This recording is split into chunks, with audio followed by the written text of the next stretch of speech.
Well, as you can see, we caught up with Quaker State pro Scott Canterbury, and Scott's on a bit of a roll. He won earlier this year at Beaver, but he's one of those versatile guys on the tour that, you know, he can catch them shallow, sight fishing, cranking, flipping, all that, Florida shallow grass, but then on these ledge lakes, he can catch them pretty darn well out here as well. I mean, he's just a versatile angler. That's why he's always in contention for Angler of the Year, always making the cups. So he's on a bit of a hot streak this morning as well.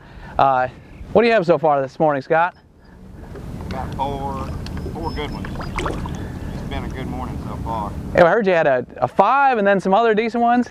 Yeah, I probably got like 2 5s, a 4, and a 2 3/4. So what are you sitting about right now? 16 3/4. Yeah. 16 and a half, somewhere out there. Yeah, so it's not even mid-morning, and he's already over 16 pounds, so that's a good start. Looks like you've been fishing secondary stuff like this, secondary points? I mean, pretty much. I've got a few places that's out on the main channel, and I mean, I've caught more fish out there, but they hadn't been the quality, so. Right. So it's catching a lot of fish, you know, dragging, or caught a bunch on a drop shot this week, and I just don't want to do it today because I hadn't caught a big one on it yet, so I'm going to stick to some moving baits for a good while, just see. I caught one of my big ones on a worm though, on a big worm today, so I mean I'll be doing that some. Yep. So you get that big of I mean, you have a couple of your kickers already. Are you gonna? Yeah, I need to be sure and get a limit, you know.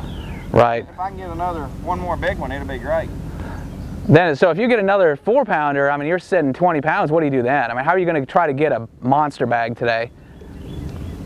Throw a big crankbait the rest of the day. The good problem to have, right? Yeah, I mean, I could put everything up but 2 rods, just crankbaits probably. Well, I mean, I've caught a big one on a swim bait this week. I caught a 5.5 yesterday on a swim bait, and I got a 5-pounder on it today, so you're not going to put it up. Now, most of the guys we've talked to, they're not fishing big schools this week. I mean, seems like they're concentrating on smaller schools and finding bigger fish, or are you finding the big schools that have big fish in them? No, the bigger schools have the smaller fish in it, but I know where some of those are. That's what I've been catching some to get a limit. But the smaller schools, I mean, the best place I hit today was a small school early in the week, and there's more there today than I've seen all week. Really? So they're coming out, you know. I mean, there was a big mayfly hats, you know, early in the week, last week. So I know that the brim were up there and they were eating brim on the banks, and that's done, and I think they're just coming out every day more and more. Yeah. Good luck, Scott. See you, man. Thanks. We see Scott's on the move again. The story of the day so far seems to be that, like it's been all week, guys are catching some big fish, but they're not catching many. You can't sit there on a school and make them fire. The other thing is there's just no wind. It's been total glass today.